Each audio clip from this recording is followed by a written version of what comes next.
Ben ritrovati a questa nuova trasmissione di Mesedeke Sitake, dove parliamo di cucina friulana con un ospite. L'ospite di oggi è una donna, arriva dal Veneto. Ci vediamo tra poco con la ricetta.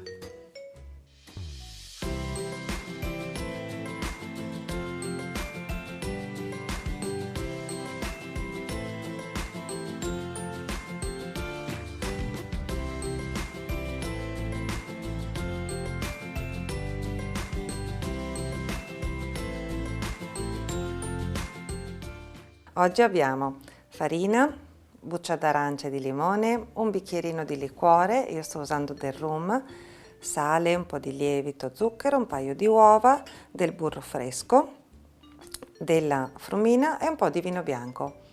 Pronti? Oggi prepareremo le castagnole. A me le castagnole piacciono molto perché sono sfiziose. Possono essere messe in una ciotolina quando arriva un'amica, ci si sporca meno che con i crostoli, che però li abbiamo già fatti, e sono proprio friabili, non assorbono l'olio come magari le frittelle e quindi si possono frire anche più volentieri. Prepariamo facendo scivolare la farina in una ciotola, ne tengo un po' da parte per vedere poi la consistenza come sarà tra un po'. Aggiungiamo subito la frumina e 2 cucchiaini rasi di lievito. Io mescolo subito con le fruste, così anziché ritrovarmi con i grumi dopo e litigarci, me li sto sciogliendo subito.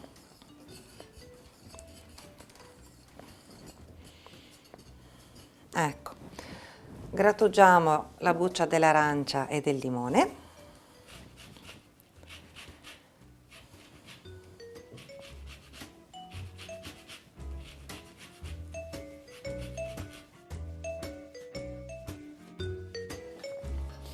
Uniamo le uova intere al centro.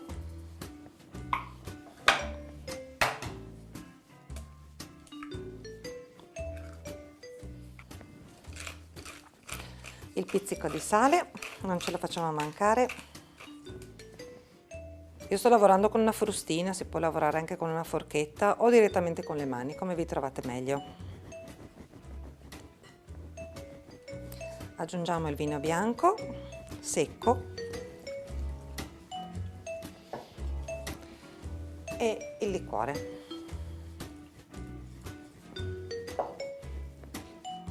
A questo punto c'è già un profumo incredibile in cucina. Adesso che l'impasto è abbastanza omogeneo, cominciamo ad aggiungere i pezzettini di burro che a questo punto si è ammorbidito. Ne aggiungiamo un po' alla volta. Quando i primi pezzettini di burro si sono amalgamati, cominceremo ad aggiungere gli altri. Per chi usa la planetaria va bene anche inserire tutto in planetaria e lavorare così in maniera automatica. Quando facciamo questi impasti con farina, uova e altri ingredienti liquidi, come ho già spiegato però l'altra volta, a volte si parte dai liquidi e poi si aggiunge farina fin tanta che ne basta. In questo caso dovevo far assorbire il burro e quindi ho lasciato della farina da parte. Adesso è il momento in cui metterò la farina sulla spianatoia e aggiungo questo impasto molto morbido. Una volta le donne lavoravano tutto sulla spianatoia, mettevano la farina e poi via via aggiungevano le uova, lo zucchero, il lievito e i liquidi. Io faccio così perché preferisco semplicemente sporcare di meno, quindi vedete voi come vi trovate meglio. Quello che passo io non è, sono un insegnante di cucina, ma sono una donna che cucina a casa e quindi faccio le cose nel modo più comodo e più facile. Quindi la farina sotto c'è già, ne aggiungo ancora un pochino sopra e comincio a impastare. Dobbiamo ottenere un composto morbido, abbastanza consistente da poter creare dei cordoni e tagliare dei pezzettini come per gli gnocchi. E le castagnole, come dicevo, a me piacciono, mi sono sempre piaciute tanto perché anche se sono fritte sono friabili, non sono mollicce. e non sono tanto unte. Ecco, il panetto adesso è pronto. Prendiamo un coltellino e cominciamo a porzionarlo per preparare le castagnole. Infariniamo quindi un po' il piano di lavoro, tagliamo una piccola porzione.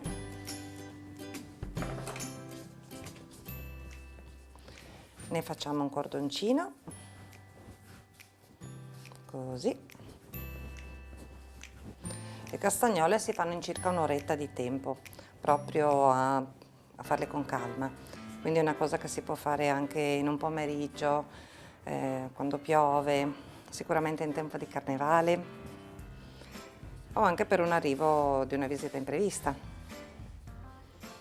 Quindi tagliamo dei piccoli bocconcini,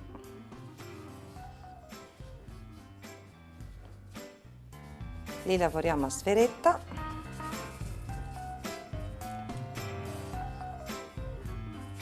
e ne friggeremo pochi alla volta. Ho preparato una piccola porzione, ci sono queste sferettine pronte.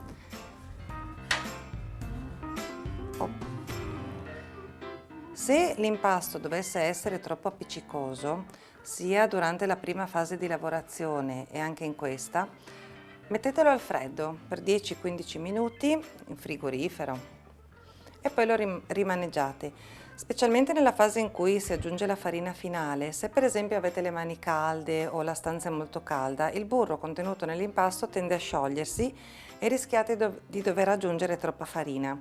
Mettetelo al freddo, fate una cosa furba. Io oggi sto usando una pentolina piccola perché ne farò poche. E sarà comodo utilizzare una friggitrice sui 165 gradi, non troppo alta, perché quando c'è lo zucchero nell'impasto, se usiamo temperature troppo alte, rischiamo che si caramellizzi troppo la parte esterna.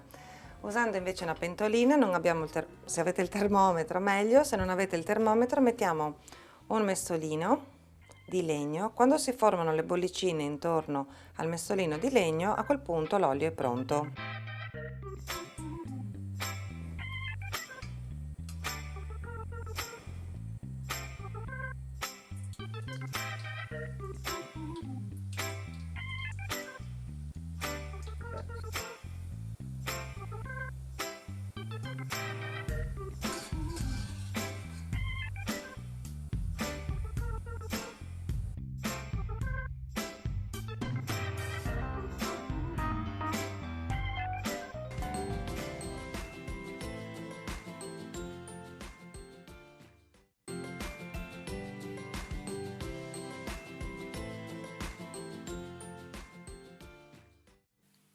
Per preparare le castagnole ci serviranno 300 g di farina, 50 g di frumina, 2 cucchiaini rasi di lievito, 75 g di zucchero, una bustina di zucchero vanillinato, 2 uova, un bicchierino di liquore, un pizzico di sale, 50 g di burro, buccia grattugiata di un'arancia e di un limone e olio per friggere. Le castagnole sono pronte e la nostra ospite è arrivata. È una donna che arriva da Venezia. Venezia a me fa automaticamente pensare al carnevale ed è per questo che ho fatto un dolce carnevalesco, anche se non è tipico veneziano. Ma adesso ci occupiamo della nostra ospite, che è Antonella Favaro. Antonella, benvenuta. Grazie. Quando io ho letto il tuo cognome la prima volta ho pensato Favaro, perché sono friulana e quindi mi è proprio uscito spontaneo di leggerlo con l'accento sulla seconda A, Favaro. Poi però, considerando che tu hai origini venete, Favaro, giusto? Giusto, perché Favaro è un esempio di parola sdrucciola e proprio se andiamo a vedere su Wikipedia lo pone proprio come esempio di parola sdrucciola. Quindi Favaro, che vuol dire fabbro, colui che lavora, fa questo mestiere, è quindi Favaro. Quindi Favaro arriva da fabbro, come, Esatto. come tanti altri cognomi.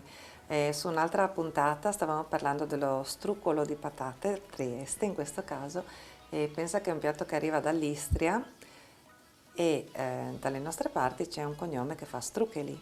Ecco. E abbiamo anche lì un attimo curiosato sugli vari accenti ed è proprio così, i nostri accenti in Italia, i nostri cognomi in Italia si identificano anche dalla posizione dell'accento. Ma ritorniamo a te. Allora, Antonella, di origini venete, vicino a Venezia, sei arrivata a Udine per fare l'università, quindi da ragazzina, poi ti è piaciuto e sei rimasta qui e sei qui da 30 anni. Esatto. Cosa hai fatto all'università a Udine? Cosa ti è piaciuto studiare? Cosa ti piaceva? Io avevo deciso di venire a Udine a fare l'università già quando avevo 15 anni, quindi è stata una decisione presa per tempo, perché ero innamorata della storia dell'arte e diciamo, l'università che aveva più esami di storia dell'arte era proprio l'Università di Udine, Conservazione di Beni Culturali. Quindi ho fatto i miei 4 anni e poi sono rimasta a Udine, sono qui da 30 anni, quindi Bene. il motivo è motivi di studio, diciamo. Motivi di studio, quelli che ti hanno portata qui. Allora, tu hai detto conservazione dei beni culturali.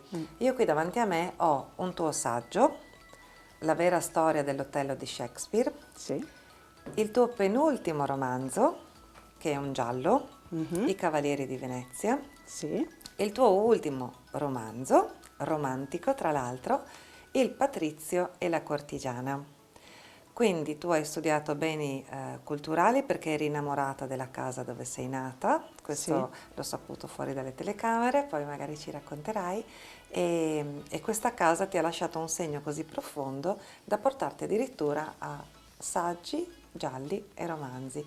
Com'è stato il percorso dalla tua casa agli studi, arrivare fino in libreria? È stato un percorso, diciamo, molto spontaneo, molto naturale.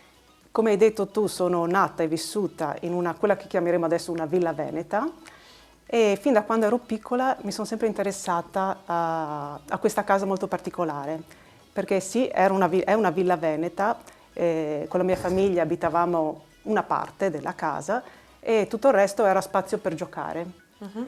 E all'epoca non si sapeva neanche a che periodo risalisse questa villa e quindi io diciamo, sono sempre stata estremamente curiosa e quindi quando sono stata un po' più grande, dai 16 anni in poi diciamo, ho iniziato a fare delle ricerche storiche, archivistiche per cercare le origini di questa casa, che era una casa particolare.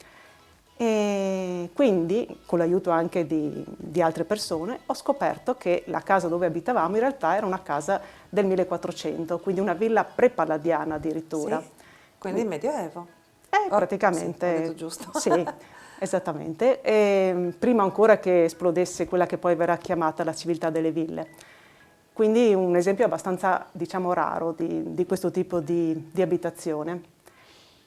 E quindi questo più unito ad altri tipi di curiosità legate proprio all'arte, perché devi sapere che questa casa aveva un salone completamente affrescato, aveva e ha tuttora, Bello. mentre la parte dove abitavamo noi di questa casa no.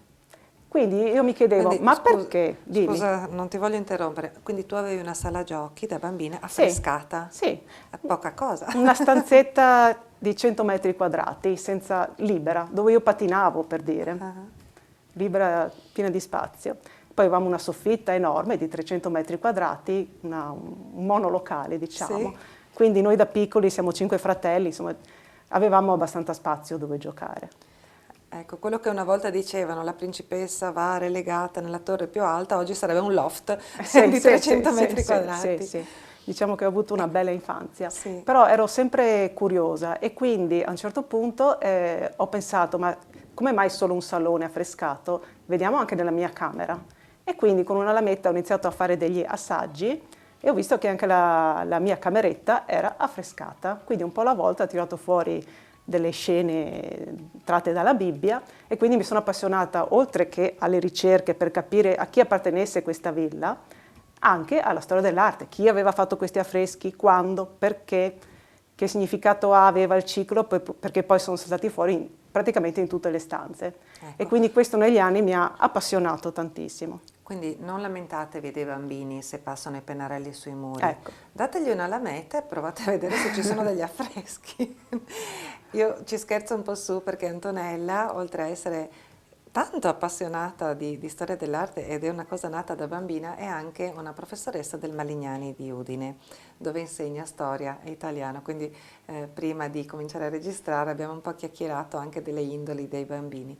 Rimaniamo comunque su di te e questo sogno che hai realizzato, dico bene, quello di arrivare. Sì, in realtà il fatto di scrivere romanzi non era un mio sogno, il mio sogno era quello di scoprire, di conoscere sempre più cose, però a mano che passavano gli anni, che aumentavano queste ricerche, quindi frequentando l'Archivio di Stato di Venezia, la Biblioteca Nazionale Marciana, poi sono stata anche all'Archivio Segreto Vaticano. Quindi a mano che cresceva la quantità di informazioni, di notizie, di storie che emergevano, ovviamente le mettevo anche per iscritto e quindi mi è venuto quasi spontaneo intanto scrivere alcuni saggi storici. Poi mi sono detta che i saggi storici in effetti sono destinati a un pubblico ristretto. Certo. E quindi a mio avviso certe storie meritavano di essere divulgate. E quindi il motivo per cui ho scritto 5 romanzi storici, 2, come hai detto tu, sono già stati pubblicati, gli altri saranno pubblicati più avanti. E il motivo è proprio questo, è proprio quello di raccontare queste storie che sono, a mio avviso, delle storie bellissime e soprattutto inedite, ma vere. Ma E vere. quindi È questo. il modo più bello. Dunque, volevo dire una cosa di questo genere. Io che ho più di 50 anni dico è il modo più bello di portare la storia al pubblico, anche al pubblico di 30 anni, meno, forse più, insomma anche agli adolescenti che non amano particolarmente studiare, ma magari si possono appassionare ad un romanzo. Quindi forse è anche un bel modo, io mi ricordo che ho letto dei romanzi di uno scrittore molto famoso e lì ho imparato una bella storia sull'Egitto, perché ha fatto diversi libri sull'Egitto e adesso tu mi stai facendo vedere che Sì. anche tu hai fatto questa cosa. Ti dirò di più, a una presentazione del libro sui Cavalieri di Venezia, presentata da un sindaco che era anche un ex insegnante, questo sindaco ha detto che questo libro andrebbe dato nelle scuole perché racconta la storia di Venezia e racconta come è nata Venezia, come è nato il simbolo del leone marciano, eccetera, eccetera. Quindi è un libro che si legge e che insegna, ma in modo, spero, da quello che mi ha detto, in modo piacevole. In quel caso è una specie di caccia al tesoro tra documenti, opere d'arte, eccetera, ma tutto finalizzato a raccontare sì una storia vera e bella, ma anche in qualche modo a insegnare. Certo, coinvolgendo però nel romanzato, diciamo così. Esatto. Arrivando al tuo, io devo un po', sai, portarti verso il finale, no? Il Sì. gran finale di questa intervista, perché i tempi tecnici sono sempre, a mio avviso, molto stretti perché starei ore ad ascoltare queste cose. Il tuo ultimo titolo Sì. fa così, Il Patrizio e la cortigiana. Quando io l'ho visto in libreria, perché ero qua a Udine, l'ho visto, e il primo dubbio che mi è sorto è, ma sarà una cortigiana che fa parte di una corte o sarà la cortigiana inteso in un altro modo? Me lo spieghi tu? È la seconda che hai detto? È la seconda. Sì.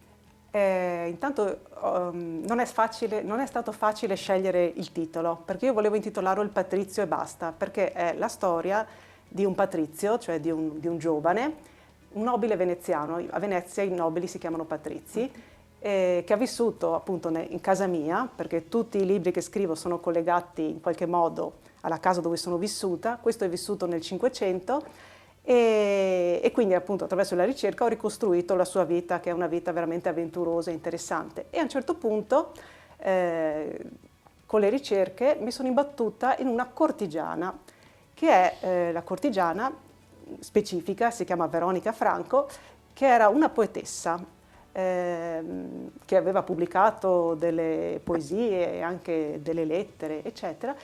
La poetessa, diciamo, è la scrittrice più importante della Venezia del Cinquecento, che appunto era una donna, diciamo, molto libera, che faceva anche la cortigiana che era un mestiere particolare, antichissimo, particolare, però diciamo che lei l'essere cortigiana era un livello molto alto di questo tipo di mestiere, però lei era anche un'eccezione, cioè era l'eccezione dell'eccezione, perché era veramente un livello superiore. Cioè, con lei passò una notte il re di Francia, tanto per fare un esempio. Certo, Quindi una donna che metteva la sua arte a disposizione degli uomini per Sì. passare del buon tempo, ma anche con un livello culturale estremamente alto. Esattamente, a disposizione degli uomini, ma anche a disposizione della Repubblica di Venezia.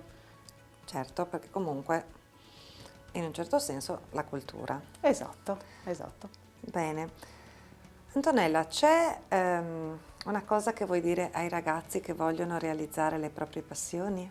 Sì, io voglio dire di seguire sempre le proprie passioni, perché è vero che la mia passione è nata nella mia casa, però è anche vero che se uno è curioso lo è ovunque, perché io riesco a trovare storie, curiosità, eccetera, anche in altri settori. Quindi io quello che cerco di trasmettere anche come insegnante è proprio questo, l'entusiasmo e la passione. Quindi inseguire i propri sogni, so che sembra una cosa banale, però se non si ha la passione difficilmente si arriva da qualche parte.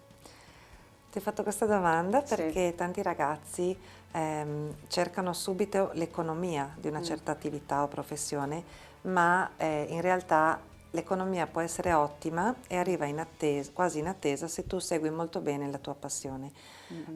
Io ho letto anche quello che scrivi su Facebook, sul gruppo Sei di Udine Se. Sì. E mi piace tantissimo come Antonella Favaro, sul gruppo appunto 6 di Udine Se, racconta dei leoni di Udine, delle aquile di Udine, Sì. di perché questo simbolo oppure l'altro, Sì. di certe bellissime donne sulle statue che si specchiano nelle pozzanghere in piazza vicino alla loggia del Lionello, e tutte queste cose purtroppo non abbiamo tempo di raccontarvele oggi, dobbiamo andare a vederle sui social, dove Antonella comunque si esprime molto bene anche lì. Sì, è un modo per diffondere secondo me la bellezza e la storia. E Udine, cioè io sono legatissima a Venezia, ma sono legatissima anche a Udine, vivo da 30 anni a Udine, Certo. e quindi ogni monumento, ogni statua per me dietro ha una storia, e quindi a me interessa andare a scavare in questa storia e, se posso, anche rendere partecipe altre persone. Va bene. Io ho visto che c'è una dedica, Sì, per te. ti ringrazio, la leggo dopo a telecamere spente perché sono molto emotiva e poi Sì. rischio di mettermi a piangere, ma ti offro invece le castagnole che ti ho preparato. Oh, benissimo. Eccole qua. Oh, grazie. Vado? Vai.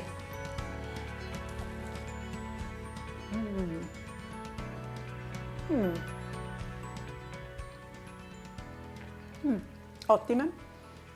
Anche mia mamma le fa, le castagnole, quindi mi hai un po' portato indietro nel tempo. Complimenti. La chiacchierata con Antonella Favaro è terminata, lei sta mangiando le castagnole tranquillamente, io tra un po' mi leggerò la dedica che mi ha fatto sul suo libro Il Patrizio e la Cortigiana. Le castagnole sono uscite bene, friabili e asciutte. Ci vediamo la prossima settimana. Maman e Tigny si compte.